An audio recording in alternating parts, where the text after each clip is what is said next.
بسم اللہ الرحمن الرحیم نحمد و نصلی علی رسول الکریم اما بعد۔ بزرگان محترم، میرے عزیز دوستوں اور میرے معزز ویورز، آج اولاد پر خرچ کرنے کی بات کرتے ہیں۔ آپ کو اللہ پاک نے جو کچھ دیا ہے اس کے 3 حصے کریں۔ کتنے حصے کریں؟ 3۔ پہلا حصہ دنیا میں اللہ پاک کے دین کو پھیلانے پر خرچ کریں، اور دوسرا حصہ اپنی اولاد اور بیوی بچوں پر، اور تیسرا حصہ جو اپنے آرام اور رشتہ داروں کی مدد، غربا و مساکین پر صدقہ خیرات میں کریں۔ اولاد پر خرچ کرنا بالکل دنیا داری نہیں ہے۔ اولاد پر خرچ کرنا نری دنیا داری نہیں ہے، بلکہ دین کا عین تقاضا ہے۔ دین کی ہدایت یہ ہے کہ سب سے پہلے اولاد کی ضروریات پوری کی جائیں۔ ان کی ضروریات پوری کرنا دنیا داری نہیں، دینداری ہے۔ اصولی طور پر وہی صدقہ و خیرات پسندیدہ ہے جس کے بعد بھی خوشحالی رہے اور اپنے بچے کسی تکلیف میں مبتلا نہ ہو۔ اسی طرح یہ بھی فہم دین سے محرومی کی بات ہے کہ آدمی کے اپنے بچے تو فاقے میں مبتلا ہوں، ان کو ناپ تول کر گن کر دیا جائے، اور شہرت و ناموری کے لیے یا ذاتی عیش و عیاشی کے لیے کشادہ دلی سے خرچ کیا جائے۔ آپ کے مال و متاع کے اولین حقدار آپ کے پیارے بچے ہیں، خواہ وہ اس بیوی ہی کے کیوں نہ ہو جو آپ سے جدا ہو چکی ہے، چاہے کسی وجہ سے بھی۔ سمجھ میں آیا؟ بہرحال وہ آپ کے بچے ہیں، ان کو تنگی میں رکھ کر آپ خود عیاشی کریں یا دوسروں کو عیش کرائیں اور ان کو ترسا کر دیں، یہ حق تلفی ہے۔ کیا ہے؟ حق تلفی ہے، اور دوسروں کو دینے میں کشادہ دلی اور فراخ دستی دکھائیں۔ آپ کا یہ عمل قابل اصلاح ہے۔ ہمارے آپ کے آقا جناب رسول اللہ صلی اللہ علیہ وسلم کی ہدایت آپ کے لیے یہ ہے کہ آپ سب سے پہلے اولاد کی ضروریات پوری کریں۔ بخاری شریف کی روایت ہے۔ ہمارے آقا صلی اللہ علیہ وسلم نے فرمایا، سب سے اچھا صدقہ وہ ہے جس کے بعد بھی خوشحالی برقرار رہے، اور سب سے پہلے ان پر صرف کرو جن کی کفالت تمہاری ذمہ داری ہے۔ مشکات شریف کی روایت ہے یہ۔ اس حدیث سے مسلمان ماں باپ کو ایک بیلنسڈ، معتدل اور فطرت کے تقاضوں کے عین مطابق نقطہ نظر ملتا ہے۔ ہر انسان کی فطری خواہش ہے کہ اس کا مال اس کی اولاد کے کام آئے اور وہ آرام و آسائش کی زندگی گزارے۔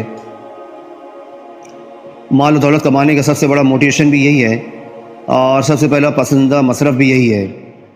اسلام صدقہ خیرات پر بہت زور دیتا ہے، بلکہ اس کو ایمان کا تقاضا قرار دیتا ہے، اور بخل اور تنگ دلی کو نفاق کی علامت بتاتا ہے۔ کنجوسی اور چھوٹا دل رکھنے کو نفاق کی علامت بتاتا ہے کہ بھئی منافق ایسا کر سکتا ہے، لیکن ساتھ ہی یہ ہدایت بھی دیتا ہے کہ سب سے پہلے ان لوگوں کی ضروریات پوری کرو جن کے تم اسپانسر بنائے گئے ہو۔ اولاد کی ضروریات نظر انداز کر کے اپنی ذاتی نفسانی فضول خواہشات پر لگانا، یا اولاد سے بچا کر جمع کرتے رہنا اور اپنی جمع شدہ پونجی کی ان کو خبر بھی نہ ہونے دینا، یہ سمجھداری نہیں ہے۔ اسی طرح اپنی حیثیت کے موافق اولاد پر خرچ کرنے میں سخاوت کی جائے، بار بار روک ٹوک اور ایک پیسے کے حساب پر ڈانٹ ڈپٹ اور ذلیل نہ کیا جائے، بلکہ اچھی چیزوں پر خرچ کرنے کا عادی ہے تو اس کو انکریج کیا جائے، اور غلط چیزوں پر خرچ کرنے کا عادی ہو تو بار بار اس طرح سمجھایا جائے کہ اس کو سمجھ میں آ جائے۔ بچے کو عمر کے موافق جیب خرچ دی جائے، پاکٹ منی دی جائے۔ ایسا نہ ہو، یہ بھی نہیں کہ سخاوت کے جذبے کے تحت چھوٹی عمر میں اتنے پیسے دے دیے جائیں جس سے خود اس بچے اور دوسرے بچوں کے اخلاق خراب ہوں۔ لہٰذا افراط و تفریط کے درمیان اس طرح خرچ کیا جائے کہ نہ بچہ بگڑے اور نہ جوان شادی شدہ اولاد باپ کی موت کی تمنا کرے۔ اس لیے کہ ایسا ہوتا ہے، اس لیے کہ سمجھدار بچوں پر بہت زیادہ روک ٹوک اور بار بار دوسرے بھائی بہنوں کے سامنے ذلیل کرنا بچوں کے دل میں باپ کی موت کی تمنا پیدا کر دیتا ہے۔ اس موقع پر باپ کو سوچنا چاہیے کہ میرے انتقال کے بعد تو سب اولاد اور بیوی ہی کا ہے، تو میں اپنی بات اسی طرح کہوں کہ اس کا وزن بھی باقی رہے اور بچوں کو اس سے نصیحت ملے، نہ کہ وہ مزید پریشانی کا سبب ہو۔ اس طرح گناہوں میں خرچ کرنے سے خود بھی بچے اور اولاد کو بھی بچائے۔ دنیا آخرت میں گناہوں پر خرچ کرنے کے نقصانات، اس پر عذاب و وبال اور انفرادی و اجتماعی نقصانات کو ان کے سامنے کھول کھول کر بیان کرے تاکہ وہ ان گناہوں میں خرچ نہ کرے، لیکن یہ اطمینان رکھے کہ 100% اولاد کا مزاج باپ پر نہیں آ سکتا۔ اگر باپ قناعت پسند ہے تو ہو سکتا ہے اولاد فضول خرچ ہو، یا اس کے الٹ بھی ہو سکتا ہے باپ فضول خرچ ہو تو اولاد قناعت پسند ہو۔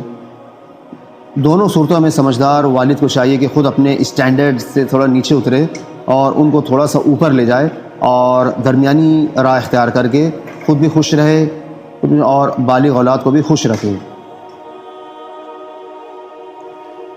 اس طرح خرچ کرنے میں نیت صرف اللہ پاک کی رضا ہو، اللہ پاک کو راضی رکھنے کی کر لے، اس کو شریعت کی اصلاح میں احتساب اور ثواب کا استظہار کہا جاتا ہے۔ اس نیت کی وجہ سے خرچ کرنے کا ثواب مزید بڑھ جائے گا۔ ویسے تو ہر ماں باپ اولاد پر خرچ کرتے ہی ہیں، لیکن جو والدین اس ثواب کی بھی نیت کر لیتے ہیں وہ ڈبل فائدے میں رہتے ہیں۔ اسی طرح بعض اوقات آدمی دوستوں کے ساتھ لنچ میں یا کھانے پر ہوٹلوں میں خوب خرچہ کرتا ہے اور بل ادا کرنے میں سبقت حاصل کرنے کی کوشش کرتا ہے کہ یار بل میں پے کروں گا، کہ میں بل ادا کروں گا۔ اس وقت ہر باپ کو سوچنا چاہیے کہ میرے حقیقی اور میرے سچے دوست میرے بیوی بچے ہیں، کیا میں اپنی بیوی بچوں پر اسی طرح خوشی سے خرچ کرتا ہوں؟ کیا میں اپنی بیوی بچوں پر اسی طرح خوشی سے خرچ کرتا ہوں؟ کیا میں اس خرچ پر ثواب کی امید رکھتا ہوں؟ یہ سوال ہے۔ تو میری آپ لوگوں سے گزارش ہے میرے ویورز، کامنٹ میں ضرور جواب دیجیے گا کہ ہم سب کس نیت سے خرچ کرتے ہیں۔ اللہ پاک مجھے بھی اور آپ کو بھی کہنے سننے زیادہ عمل کرنے کی توفیق عطا فرمائے کہ میں بھی بہت بڑا گنہگار ہوں، اور اللہ پاک ہمیں وہ اعمال کرنے کی توفیق عطا فرمائے کہ جن سے ہمارا اللہ خوش ہو جائے، کیونکہ ہمارا جو مشن ہے اس دنیا میں آنے کا وہی ہے کہ ہمارا رب ہم سے خوش ہو جائے، ہمارا رب ہم سے خوش ہو جائے، ہمارا رب ہم سے خوش ہو جائے۔ اگر ویڈیو آپ کو پسند آئی تو اسے لائک کیجیے، چینل کو سبسکرائب کیجیے، اور اسے اپنے دوستوں میں زیادہ زیادہ شیئر کیجیے تاکہ ایک خوشگوار ماحول بنے، اور ہمیں فیملیز میں جو ابھی اسٹریس، ٹینشن اور ڈپریشن یہ سب چل رہا ہے، یہ اللہ پاک ان کو کم کرے۔ بھئی اگر سبھی ایک دوسرے کو حقوق ادا کرنا شروع کر دیں گے تو پھر اسٹریس اور ٹینشن ختم ہو جائے گا انشاءاللہ۔ واخر دعوانا الحمدللہ رب العالمین۔